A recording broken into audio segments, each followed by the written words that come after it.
নমস্কাৰ।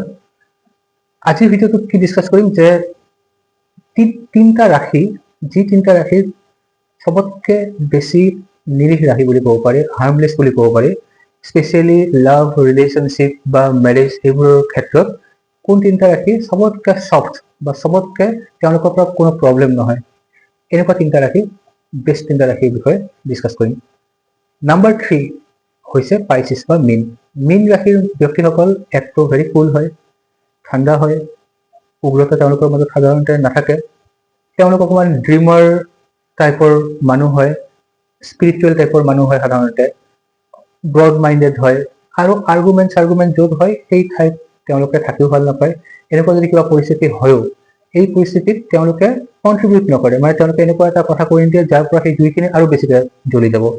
গতিকে তেওঁলোকে সাধাৰণতে তেওঁলোকক আমি নাম্বাৰ 3 পজিশ্যনত ৰাখিব পাৰোঁ, যে টপ 3 নাম্বাৰ 3। নাম্বাৰ 2 হাৰ্মলেছ ৰাশি হৈছে লিব্ৰা বা তুলা। তুলা ৰাশিৰ মানুহ সবতকে বেলেঞ্চ ৰাশি হয় তুলা। আউটসাইড ৱৰ্ল্ড আৰু ইনচাইড ৱৰ্ল্ড এই দুটাৰ ভিতৰত বেলেঞ্চ, ঠিক আছে।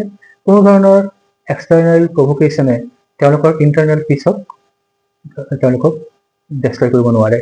সকলো পৰিস্থিতিতে কিমানখিনি ক'ব লাগে, কিমানখিনি দিব লাগে, কিমানখিনি ল'ব লাগে, কোনটো কথা কোৱা ভাল, কোনটো কথা কোৱা বেয়া, কেতিয়া কথা কোৱা ভাল, কেতিয়া চুপ কৰি থকাই বেছি ভাল, এই গোটেইখিনি কথা তুলা ৰাশিৰ মানুহে জানে।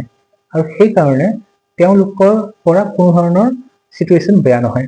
যদি তেওঁলোকৰ পাৰ্টনাৰ বা অন্য কোনোবাই যদি চিটুৱেশ্যন বেয়া কৰাৰ চেষ্টাও কৰি আছে, তেওঁলোকে এনেকুৱা এটা বিহেভ কৰে যোনটো বিহেভে এই গোটেই চিটুৱেশ্যনটোক আকৌ ঠাণ্ডা কৰি দিয়ে। গতিকে Libra is a very good ৰাশি, হাৰ্মলেছ ৰাশি হয়। কিন্তু যাৰ টকাৰ সবতকে হাৰ্মলেছ ৰাশি হৈছে বৃষ।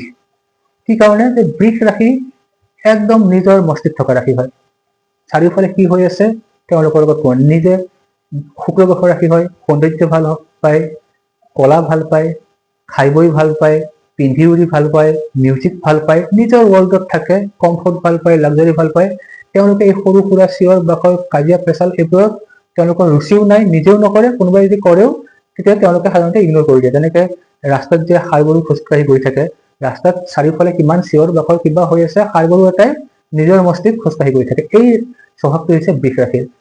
গতিকে যিহেতু তেওঁলোকে না নিজে কাজিয়াত সোমায়, না কোনোবাই কাজিয়া কৰিলেও তেওঁলোকে ইগনোৰ কৰি দিয়ে খালি।